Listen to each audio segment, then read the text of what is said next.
السلام عليكم ورحمة الله وبركاته. النهاردة هنعمل غدا سهل وسريع وفي حلة واحدة، ومش هنعمل ومش هنستخدم مواد دهون كتير. هنعمل طريقة المسقعة الجميلة دي. تابعوا معايا الفيديو للآخر وإن شاء الله تعجبكم. هنعمل طريقة المسقعة بربع كيلو لحمة مفرومة وكيلو بتنجان. هنعمل الطبق الحلو ده. تابعوا معايا الفيديو للآخر ويا رب يعجبكم. معايا ربع لحمة مفرومة، بصلاية مبشورة، فلفلايه متقطعه صغير، معلقتين توم، كيس صلصه او نص كيلو صلصه تضربيها في الخلاط، معايا فلفل قطعه كبير شويه عشان احمره مع البتنجان، ومعايا كيلو بتنجان. تمام. اول حاجه هعملها انا حاطه زيت اهو، انا حاطه الزيت اهو والسمنه والزبده على النار، عليهم كده شويه. انا هعمل كل حاجه في الحله دي، بس طبعا مع تحمير البتنجان والزيت، قصدي تحمير البتنجان والفلفل هحمره في طاسه تانية برضه. بس هنا هعصج اللحمه وهسبك التسبيكه بتاعت المسقعه. هنعمل كل حاجه في الحله دي. تمام كده اهوت الزبده خلاص. هنزل بربع كيلو لحمه مفرومه،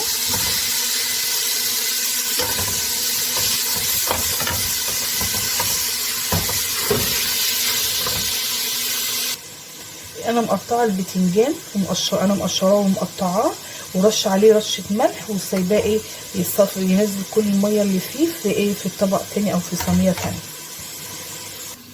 كده اللحمه خلاص خدت لون اهو، وبقيت اقلب فيها شويه علشان بتبقى مش ماسكه في بعضها. هنزل بقى بالبصله،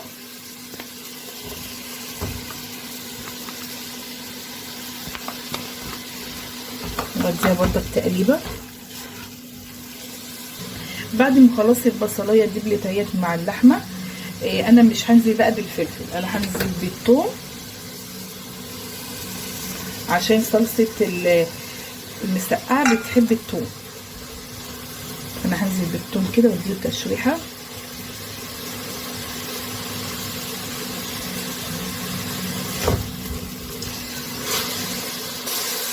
بعد ما نزلت بالثوم هنزل بقى بالصلصه.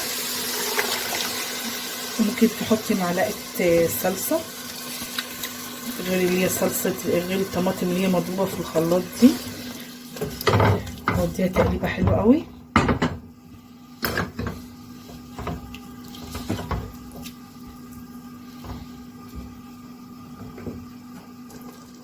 هنزل بقى بالفلفل، هي فلفلايه واحده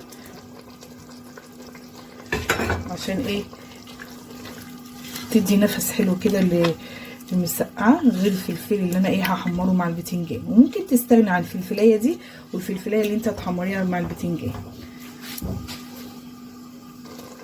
هنزل بقى بالتوابل، ملح، فلفل اسمر، بابريكا، بهارات لحمه، شطه. ممكن تنزلي بقى من شطه بدل الفلفلايه دي او مع الفلفلايه. واديها تقليبه.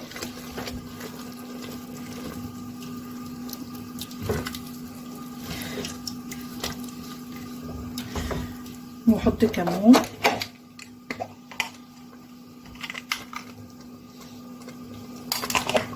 بس واسيبها تتسبك واللحمه تستوي في الصلصه دي، ونشوف بقى الخطوه اللي بعدها.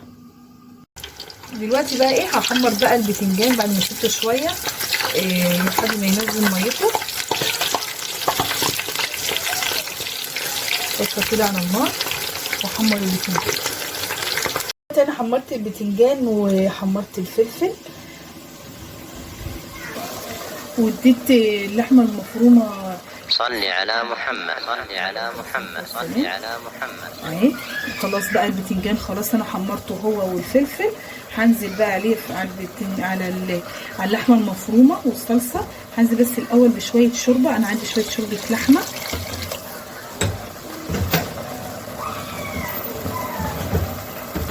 وديها بس تقليبه كده حلوه.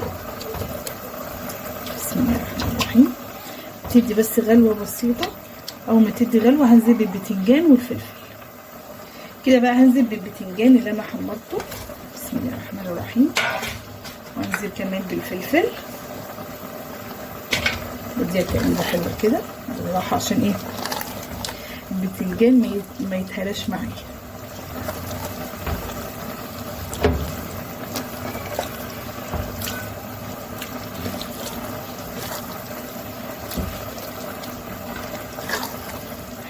جميله.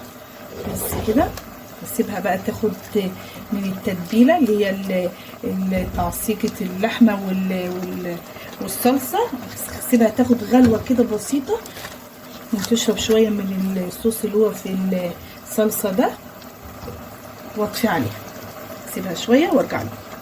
كده تكون المسقعه خلصت، انا طفيت عليها. ممكن لو انت حابه تعمليها في صينيه ممكن تروحي ايه رصه البتنجان وفوقيه الفلفل وتروحي حاطه اللحمه المفرومه، وبعدين تروحي حاطه طبقه البتنجان اخيره، وعلى الوش ايه صلصه وتدخليها الفرن. بس كده. بس انا ايه بحب اعملها ايه في حله واحده كده، وايه وسهله يعني، سهله، اكله سهله وسريعه. تعالي بقى نغرفها مع بعض.